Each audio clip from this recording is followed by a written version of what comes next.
Hey, you've got an audience. I've managed to drag all the fans off here. Well, we've got this here for you, okay? Because we knew someone's already had a bit of this. Okay, well then let's not have that, because you never know what might be in it. There might be some sort of supplements in there, okay? This is very true. Like anything's possible here. Oh, yeah. It's a cheat. It's got stickers. I thought you'd actually sent off to London Pride and they'd actually put a little. No, they're not an official sponsor. But they're there. Next year they will be. They'll be title sponsors. Oh yeah, they're probably going to watch this on TV and go, we need to be there. So let's do an interview here, okay? You've turned up tonight, okay? It was raining cats and dogs, okay? What was your first thoughts with the weather, and were you thinking, what am I doing here a month after London? Yeah, that. But my first thought was, last time I was here was 1999 when I ran the Southern Cross Country around there.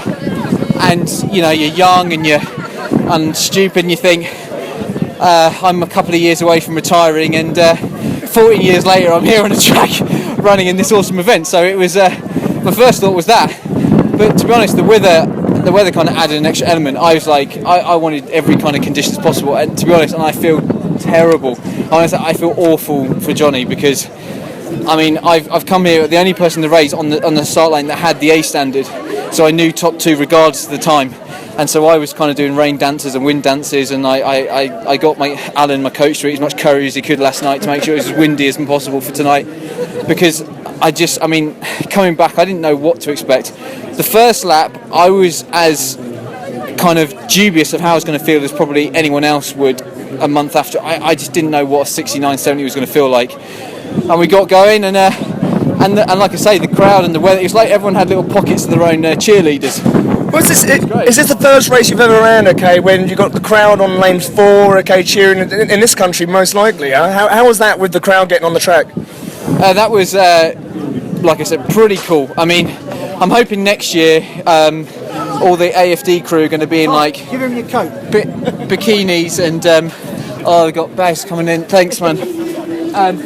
All the All Shook posse are going to be in their bikinis and like their cheerleaders, because it was brilliant. I know some of that lot. That's not pretty. I think they look great. Hey, each their own. Listen, AFD. Hey, can we talk a little bit about Andy Vernon? Okay, I mean,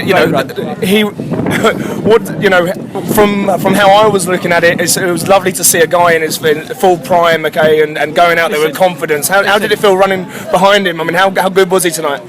He was fun in that conditions. Like I was fully prepared to share that with him once we got a gap. I thought if there's two of us away, I'm happy to help whoever that person is to try and run the A stand and be top. I was fully happy to do that. And when we got a gap, I thought that was it.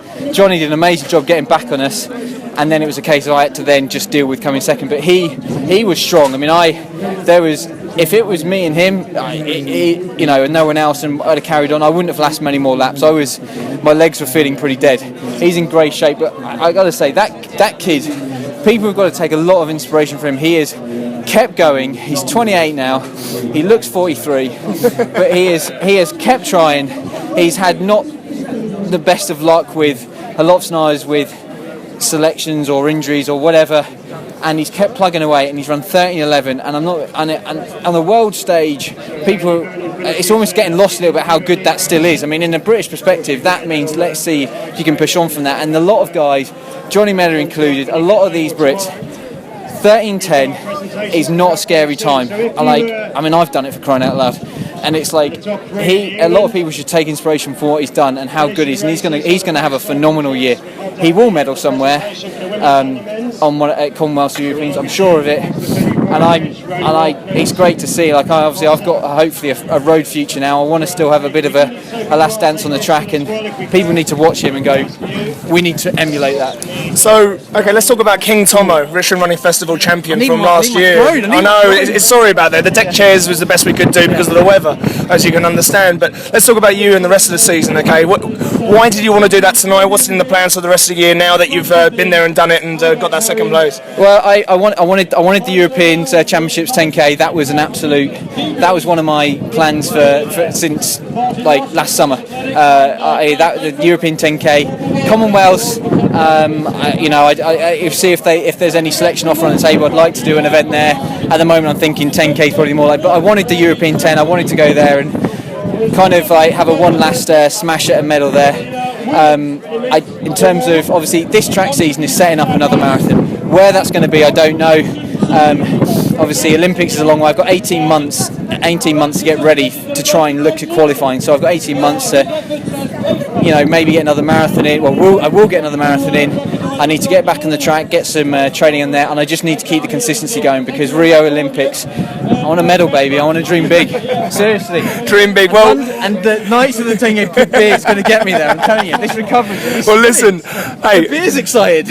on behalf of you, just gave some nice compliments about Andy Vernon about having lots of injuries. I know, following you, through your thing. Hey, you've had a lot of injuries as well, and it's good to see you coming back just after 4 weeks off of the London Marathon. Okay, so congratulations to you, and Tom, let's have a good season. Huh? Legend. Give us a kiss. Exclusive. I'm not gay. Oh, Gemma, I didn't see that. Oh.